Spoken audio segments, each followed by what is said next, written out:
Hello everyone, कैसे हैं आप सभी लोग। मेरा नाम लकी खंडेलवाल है।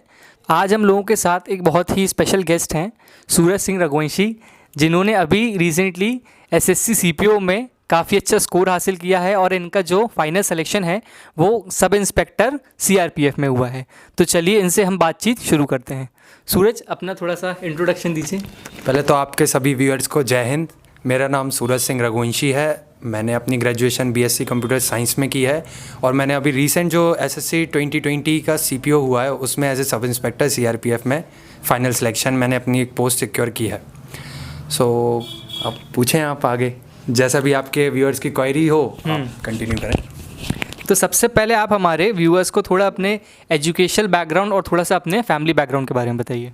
हाँ, मैंने अपनी ग्रेजुएशन बीएससी कंप्यूटर साइंस में की है और मैं पास आउट भी सीबीएसई स्कूल से ही हूँ। क्राइस्ट हमारे गुना में है और मेरे फादर जो हैं गवर्नमेंट टीचर हैं, मेरी मदर हाउसवाइफ हैं, मेरी जो सिस्टर हैं बड़ी हैं मेरे से, वो एडमिनिस्ट्रेटिव ऑफिसर है नेशनल इंश्योरेंस में। तो एजुकेटेड फैमिली है। तो आपका इसमें अटेम्प्ट कौन सा था और आपका स्कोर क्या रहा, टीयर वाइज बताइए। जी, मेरा ये सेकंड अटेम्प्ट था। फर्स्ट अटेम्प्ट में मैं बाय चांस एक नंबर से फेल हो गया था। अब ये मेरा सेकंड अटेम्प्ट था। सेकंड अटेम्प्ट में प्री में मेरे 118.5 मार्क्स थे और इसके बाद फिर मेरा फिज़िकल हुआ। फिज़िकल के बाद फिर मेंस हुआ। मेंस में out of 200 mains total English का होता है जिसमें मेरा स्कोर था 172.5। ओके। इसके बाद फिर अपना मेडिकल होता है। मेडिकल के बाद डीवी होता है। डीवी के बाद आपकी फाइनल मेरिट आती है। ओके। और इसमें ये बताइए कि आपकी ऑल इंडिया रैंक क्या थी? मेरी ऑल इंडिया रैंक 649 है। 649 थी। आप थोड़ा सा हमारे जो व्यूअर्स हैं उनको एग्ज़ाम पैटर्न के बारे में बताइए कि क्या एग्ज़ाम पैटर्न होता है और किस तरीके से जो पूरा प्रोसेस है वो किस तरीके से चलता है, उसके बारे में थोड़ा डिटेल में आप प्लीज़ बताइए। ओके। आप सभी जानते हैं एसएससी वैसे तो काफ़ी टाइम टेकिंग प्रोसेस होती है, लेकिन आप लोग बस थोड़ा सा हिम्मत रखें और लगे रहें। सबसे पहले तो एसएससी जो प्री होगा आपका 200 नंबर का होगा। उसमें 50-50 मार्क्स ईच सेक्शन के होंगे। 4 सेक्शन होते हैं। पहली reasoning, GS, second GS, third maths और इंग्लिश। ये सभी 50 मार्क्स के होंगे। 2 घंटे का टाइम होगा और हर क्वेश्चन एक ही नंबर का होता है। इसमें नेगेटिव मार्किंग भी होती है। सो आप लोगों को थोड़ा ध्यान रखना है कि आप अपनी एक्यूरेसी मेंटेन रखें। मोस्टली टीयर 1 का कट ऑफ किस हिसाब से रहता है? आप इसका कट ऑफ सीजीएल से तो कम ही जाता है। अच्छा। आप लोग जो भी सीजीएल की प्रिपरेशन कर रहे हैं वो सीपीओ आराम से फाइट कर सकते हैं। बस आप थोड़ा सा फिजिकल और अपना मेडिकल दोनों बचा के चलें। अच्छा। अगर आप फिजिकली और मेंटली फिट हैं, मेडिकली आप बिल्कुल फिट हैं, आपको कलर ब्लाइंडनेस नहीं है, कुछ भी नहीं है, तो आप आराम से सीजीएल वाला एस्पिरेंट ये सीपीओ को निकाल सकता है। अब जैसे कि अपने 4 सेक्शन हो गए। टीयर 1 का आपने पूरा अच्छे से बताया। टीयर 1 के बाद क्या टीयर 2 होता है या कोई और प्रोसेस रहता है इन दोनों एग्जाम्स के बीच? टीयर 1 के बाद आपका फिजिकल होगा जिसमें आपको 1600 मीटर भागना होगा 6 मिनट 30 सेकेंड्स में।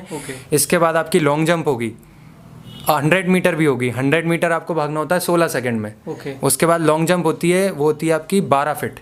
फिर आपकी हाई जंप होती है, वो होती है 4 फीट। अच्छा। और उसके बाद आपका होता है शॉर्ट पुट। शॉर्ट पुट तो बहुत आसान होता है, शायद 12-14 ही फेंकना होता है। फिजिकल रिक्वायरमेंट्स होती हैं, जो आपका फिजिकल होता है उसमें टोटल आपकी 5 चीज़ें होती हैं। हाँ, ये तो 5 चीज़ें हैं। इसके बाद आपकी हाइट मेजरमेंट, वेट मेजरमेंट और आपका चेस्ट मेजरमेंट ये भी होगा।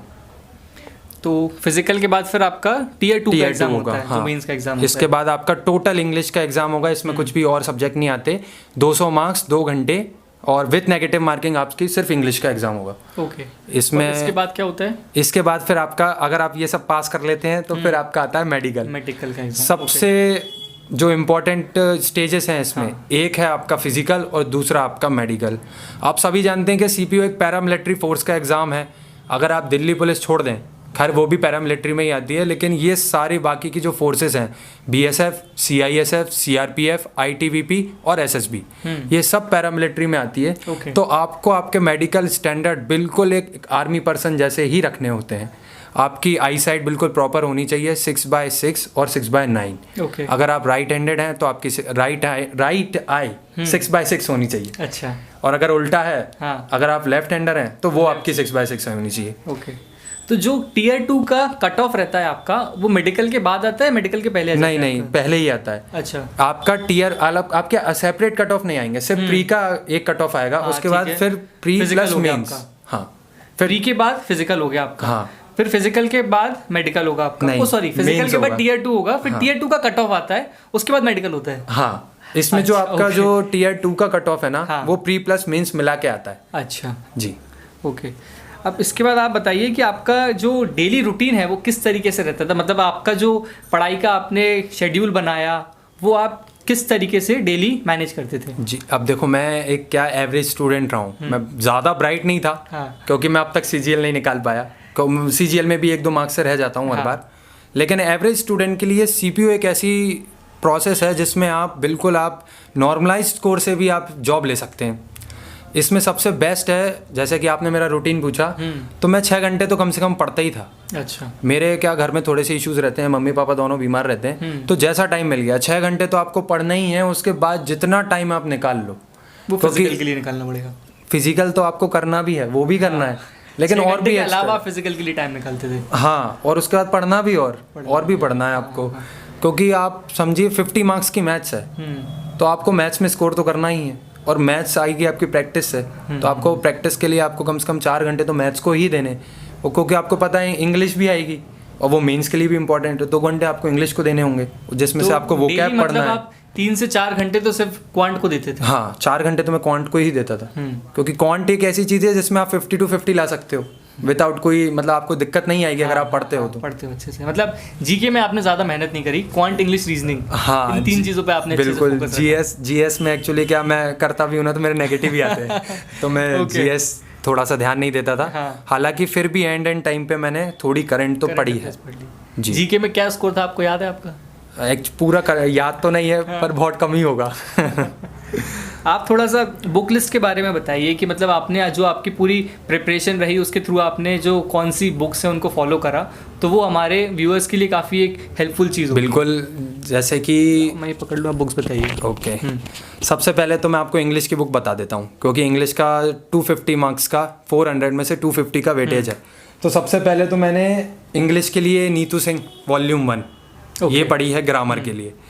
इससे आपको बेसिक कॉन्सेप्ट्स तो बहुत अच्छे क्लियर हो जाएंगे, पीछे उसमें प्रैक्टिस के लिए भी है, लेकिन वो इतना सफिशिएंट नहीं है हाँ, कि आप इतना उससे sufficient प्रैक्टिस नहीं है, करें। हाँ। तो प्रैक्टिस के लिए आप क्या करेंगे, आप ये किरण की इंग्लिश लेंगे। ओके।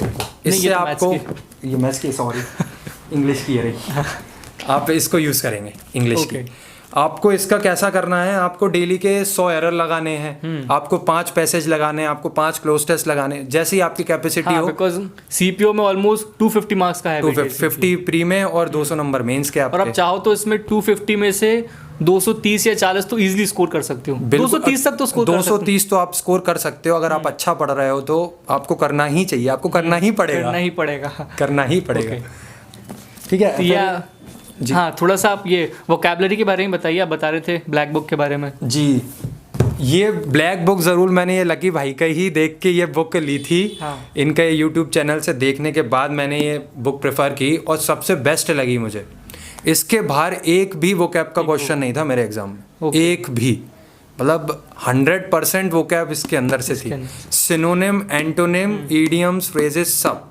मतलब ब्लैक बुक की आपको अच्छे से स्टडी करना है अगर आप हाँ। वोकैबुलरी में एस करना चाहते हैं। बिल्कुल, और आपको इसको मतलब बिल्कुल चार्ट मारना है। आप ऐसा सपोज के चलो कि आपको करना ही पड़ेगा, क्योंकि इसके बाहर कुछ है नहीं। आप सपोज करो ना, ये बुक है इतनी, आप इसको पढ़ लेंगे, आपके मार्क्स आ जाएंगे, क्योंकि मोस्टली बच्चा वोकैब में छूट जाता है, पीछे रह जाता है। राइट। Yes. तो इंग्लिश के लिए सूरज ने आपको 3 बुक्स बताई हैं। नीतू सिंह मैम की वॉल्यूम 1 जो कि आपके जो ग्रामर के रूल्स हैं उनको अच्छे से कवर करेगी, और सेकंड जो किरण की बुक है जिससे आप अच्छे से प्रैक्टिस कर सकते हैं, और ये जो आपकी ब्लैक बुक है मेनली फॉर वोकैबुलरी। अब आप थोड़ा सा क्वांट के बारे में बताइए कि क्वांट की आपने स्टडी कैसे करी, क्या बुक लिस्ट आपने फॉलो करी? देखिए, क्वांट के लिए तो एक्चुअली मैं ऑफलाइन कोचिंग भी जाता था, तो ऑफलाइन कोचिंग से मुझे जो शीट्स मिलती थी वो बिल्कुल अप टू डेट मिलती थी, तो मैं पहले उनको लगाता था। आप सर का नाम भी बता सकते हैं। बिल्कुल, नितेश जाट हैं, सूबेदार मेजर बाबू मानसिंह एकेडमी गुना में वो चलाते हैं, और उन्हीं के यहाँ से मैंने पूरी मेरी प्रिपरेशन की है। ओके। तो मेरे को इंग्लिश भी उनने पढ़ाई है, मैथ्स भी उनने पढ़ाया, रीजनिंग, हर सब्जेक्ट मुझे उनने पढ़ाया। ओके। तो वो काफ़ी बेनिफिशियल रहा, क्योंकि वो अप टू डेट मटेरियल ला के देते थे। एक स्टूडेंट को क्या चाहिए, अच्छा मटेरियल और अच्छी प्रैक्टिस, प्रॉपर गाइडेंस। हाँ, प्रॉपर गाइडेंस। तो उनने ही मुझे ये बुक्स भी उनने बताई थी, और बाकी मैंने प्रैक्टिस की। तो उनका जो मटेरियल था वो बहुत अपडेटेड है, आप उससे पढ़ो तो आपको और भी अच्छा लगेगा। और फिर वो करने के बाद जो एक्स्ट्रा करना होता है वो होती है किरण। इसको भी आपको पूरा ही लगाना है। इसके अंदर जितने क्वेश्चंस हैं, अब जैसे TCS आ गई है तो आप जानते हो पिछले 4-5 साल सफिशिएंट होते हैं, लेकिन मैंने तो भाई ये पूरी लगाई है। एक भी क्वेश्चन इसका ऐसा नहीं था जो मेरे को ना आता हो। मैंने इतना इसको प्रैक्टिस किया है। तो मैथ्स के लिए, क्वांट के लिए आप इसको लगाइए। और रीजनिंग के लिए? रीजनिंग वैसे तो आप मॉक से भी प्रिपेयर कर सकते हैं। आप मॉक टेस्ट लगाइए, आप अच्छे से एक बार कॉन्सेप्ट्स क्लियर कर लीजिए तो आप कर लेंगे। लेकिन फिर भी प्रैक्टिस के लिए जो वीक रहते हैं, बिल्कुल प्रैक्टिस तो आपको लगेगी ना। आप एक बार पढ़ने के बाद तो आएगा नहीं, प्रैक्टिस तो आपको चाहिए। तो प्रैक्टिस के लिए आप यही किरण की बुक्स बेस्ट हैं। हाँ। आप ऐसे प्रैक्टिस के लिए इनमें सफिशिएंट मटेरियल है, आप इतना करेंगे तो आपको आएगा, नींद में भी आएगा। इतना मटेरियल आपने कर लिया, मतलब आप देखिए जो रीजनिंग की बुक है इसमें ऑलमोस्ट 12,000 क्वेश्चन है। अगर आप 12,000 क्वेश्चन कर लेते तो आपको क्या लगता है इससे बाहर को जा सकता है आपकी शीट में? बिल्कुल। तो वो पॉसिबल ही नहीं है। ऐसे वर्बल हुआ, जैसे आप ब्लड रिलेशंस आप कहीं से भी लगा लेंगे, लेकिन नॉन वर्बल कहाँ से लगाएंगे? नॉन वर्बल के लिए तो आपको बुक चाहिए ना। बस ऐसा ही। अब ये आपने बुक लिस्ट बताई, अब आप थोड़ा सा जो फिजिकल और जो मेडिकल रिक्वायरमेंट्स होती हैं CPO के एग्जाम के, थोड़ा सा वो बताइए एस्पिरेंट्स को। ओके, जैसे आप फिजिकल की बात करें अपन, तो मैंने आपको बताया, शुरू में भी बताया, आपको 5 इवेंट तो क्लियर करने ही है। मोस्ट इंपॉर्टेंट आपकी 1600 मीटर है, आपको 6 मिनट 30 सेकंड में भागनी होती है। उसके बाद आती है आपकी 100 मीटर। इसमें आपको ज़्यादा टाइम नहीं मिलेगा, मोस्टली 5 मिनट का गैप होता है, आपको लगातार खड़ा कर दिया जाता है। तो आप थोड़ा सा एंड्योरेंस बना के रखें। मैंने गुना में तैयारी गौरव फिजिकल एकेडमी से करी थी। बाकी जो बच्चे गुना में नहीं हैं या बाहर हैं, वो थोड़ी रनिंग प्रैक्टिस खुद से भी करते रहें। और गुना में है तो भाई एकेडमी ज्वाइन करो, क्योंकि क्या होता है, आप भाग रहे हैं, मैं भी भाग रहा हूँ, आपको देख के मुझे मोटिवेशन आएगा। और मैं सिंगल भाग रहा हूँ तो हो सकता है मैं ना दौड़ूँ। तो ये रहता है। इसके बाद 100 मीटर आपकी भागनी होती है 16 सेकेंड में। इसके बाद आएगा आपका लॉन्ग जंप। लॉन्ग जंप में बहुत बच्चे अपने पैर खराब कर लेते हैं। जंप करेंगे, ज़रा से में हड्डी टूट जाती है, किसी को मोच आ जाती है, किसी का डॉक्टर भी फिर आपको रिकमेंड करेगा कि आप आराम करें। तो लॉन्ग जंप आप बहुत संभल के लगाएं। और फिर आती है टेक्निक होना बहुत ज़रूरी है। हाँ, आपको टेक्निक आनी चाहिए और आपके थोड़े से पैरों में भी दम होनी चाहिए। आप कैल्शियम की डाइट लें, अच्छे से तैयारी करना पड़ेगा, क्योंकि आप जानिए ये मिलिट्री है। तो आपका अगर सपना है CPO में जाने का, मिलिट्री में जाने का, तो आपको आपका फिजिक वैसा रखना ही पड़ेगा। सही बात है। क्योंकि फिर वहाँ पे आप दौड़ेंगे, आप फेल होंगे, आपको बुरा लगेगा, कोई सेंस नहीं निकलेगा। कोई सेंस नहीं है, एक बार बाहर तो फिर बाहर ही हो जाओगे। हाँ, इसमें आपका कोई वेटिंग लिस्ट नहीं है। कोई सेकंड चांस नहीं है। 1600 आपको पहली बार में दौड़ना है, 100 मीटर आपको पहली बार में दौड़ना है। लॉन्ग जंप, हाई जंप में आपको 3-3 चांस हैं, और शॉर्टपुट में भी आपको 3 चांस हैं। इसके बाद थोड़ा हाइट और वेट के बारे में बताइए कि जो हाइट की रिक्वायरमेंट होती है, वो वेट मेरे को जनरल कैटेगरी का याद है, मैं जनरल से हूँ, तो मेरी 170 मिनिमम हाइट चाहिए। और चेस्ट आपका 80 सेंटीमीटर होना चाहिए और एक्सपेंड करके 85 सेंटीमीटर होना चाहिए। इसके बाद वेट तो BMI चार्ट के अकॉर्डिंग आना चाहिए। मैं 72 kg का था जब मैं दौड़ रहा था। मैं चार्ट के अंदर था तो मेरा क्लियर हो गया था। और थोड़ा सा आप जॉब प्रोफाइल के बारे में बताइए। जैसे एक बार आपने ज्वाइन कर लिया तो फिर जॉब प्रोफाइल जो रहती है आपकी, वो किस तरीके की रहती है, क्या काम करना रहता है आपको? जी, उसके बारे में थोड़ा बताइए। देखिए, ये जॉब तो ऐसी है, अगर आप DP छोड़ दें तो किसी को जो भी कमज़ोर दिल का, मतलब है दिल्ली पुलिस। हाँ, DP यानी दिल्ली पुलिस, दिल्ली SI। अगर आप उसको छोड़ दें तो फिर भैया, जिसमें हिम्मत है, जो मिलिट्री जाना चाहता है, वही जाए। क्योंकि फिर आप ट्रेनिंग छोड़ के भागेंगे। इतनी मुश्किल से ये बच्चा सीट सिक्योर करता है और आप उसको छोड़ देंगे तो आपका भी वेस्ट और वो आने वाले का भी वेस्ट। इसलिए इसकी जॉब प्रोफाइल 4200 ग्रेड पे की जॉब है। 4200 इसका ग्रेड पे है। और ऐसा है कि आप 8 साल में मिनिमम एक आप SI से इंस्पेक्टर बन सकते हैं जॉब प्रोफाइल में। और आपको जैसे प्रमोशंस का बताऊं तो CRPF तो ऑल ओवर इंडिया इसका बहुत ज़्यादा मूवमेंट रहता है। तो कैजुअलिटीज़ भी सबसे ज़्यादा CRPF में होती हैं। तो प्रमोशनल लाइफ ठीक है, अच्छी है, आपको कहीं भी स्टेबल नहीं रहोगे 4 साल में। अपना आपका बैग बिल्कुल बंदा रहेगा। आपका बैग बिल्कुल बंदा रहेगा। सुबह आपकी यूनिट बोल देगी कि सर चलो, AC बोल देगा आपको कि चलो, तो बस उठा के बैग जाना है। हाँ, बाकी आप इसमें मोस्टली आप कमांडेंट तक पहुँचेंगे। एज ए सब इंस्पेक्टर से अगर आप रिक्रूट होते हैं तो आप एज ए कमांडेंट तक पहुँच जाएंगे आराम से, आपको कोई दिक्कत नहीं आएगी। और जो आपकी मेन तैयारी रही उसमें कोचिंग का कितना रोल था, और जो आपने सेल्फ स्टडी करी उसका कितना रोल था? देखो, कोचिंग तो एक गाइडेंस है, आपको वो सिर्फ गाइड करेगी। अगर आपको कोचिंग मिल रही है, वो आपको गाइड कर रही है, तो ये अब आपका धर्म है ये आपकी रिस्पॉन्सिबिलिटी है कि जो सामने वाले ने आपको गाइड कर दिया है आप उसको कितना फॉलो कर रहे हैं। राइट। अब जैसे कि जो मेरे सर हैं वो मेरे लाने मतलब मैं तो उनको बहुत सही गुरु मानता हूँ, बड़े भाई जैसे हैं हमारे।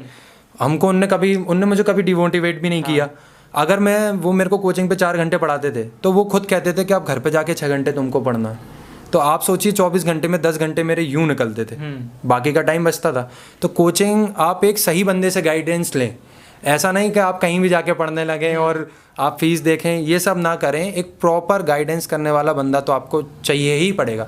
चाहे आप CGL करें, CHSL करें, CPO करें, डजंट मैटर, आपको एक सही गाइड करने वाला तो चाहिए। बट आपको सिर्फ कोचिंग पे डिपेंडेंट नहीं रहना है, कोचिंग के साथ आपको सेल्फ स्टडी भी करना है। सेल्फ स्टडी तो बिना सेल्फ स्टडी के आप नहीं कर पाएंगे, ये भी डेफिनेटली बात है। आप बिना सेल्फ स्टडी के तो नहीं कर पाएंगे, क्योंकि आप 4 घंटे पढ़ के आपको क्या लगता है आज के टाइम पे सिलेक्शन होगा? अगर आप दिल्ली को देखें तो वहाँ बच्चा 24 घंटे में से 18 घंटे लाइब्रेरी में बैठ में पढ़ता है, जिसमें तो आप देखिए अपन एक छोटी सिटी से आते हैं, यहाँ ऐसा कल्चर ही नहीं है कि बच्चे 18 घंटे आपको देखें बैठते हुए। तो आप सोच लीजिए आपको कितनी मेहनत करना है। आपका कंपटीशन वहाँ दिल्ली से है, यहाँ से नहीं है। सही बात है। और आप थोड़ा सा अपने मॉक टेस्ट के बारे में बताइए कि जो आपकी तैयारी थी उसके दौरान आपने जो मॉक टेस्ट दिए वो कहाँ कहाँ से दिए और वो कितने रेलेवेंट थे, जो कंटेंट था उनका वो कितना रेलेवेंट था? बिल्कुल, मैंने 2 ऐप्स यूज़ करे हैं, एक ग्रेडअप और दूसरा test book. Okay. Test book बहुत रिलायबल है, जैसा एग्ज़ाम आएगा बिल्कुल वैसा आपको वो टेक्स्ट बुक का मॉक मिलेगा। आपको कोई टेंशन नहीं होगी। लेकिन मैंने जो ग्रेडअप लगाया वो थोड़ा सा ऊपर लेवल का देता है, राइट। और वो मेरे हिसाब से बेटर भी है, क्योंकि आप थोड़ा ऊपर का करेंगे तो नीचे का तो आपसे बन ही जाएगा।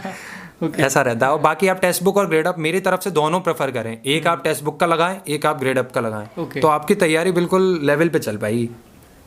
इसके अलावा कुछ जो टारगेट हो, जैसे अभी आपको सब इंस्पेक्टर मिला है CRPF में, बट इसके अलावा कुछ जो टारगेट है आप फ्यूचर में करना चाहते हैं? देखो, मेरा तो 8th क्लास से ड्रीम सिर्फ पैरा मिलिट्री का था, बट मैं NDA नहीं निकाल पाया, उसके बाद मैंने CDS दिया नहीं। तो ये मेरे पास लास्ट ऑप्शन था और बेटर ऑप्शन था मेरे को जाने के लिए।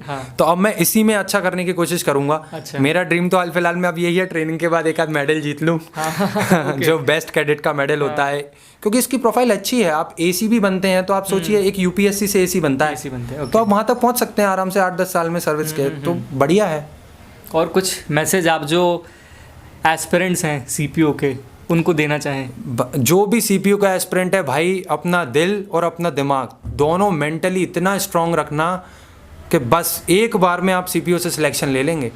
जैसे कि मैं था, आप देखिए मेरा प्रीमियम स्कोर मात्र 118 मार्क्स था, कट ऑफ से मात्र 4 नंबर ऊपर। जनरल कैटेगरी का 114 गया था, मेरा 118 था।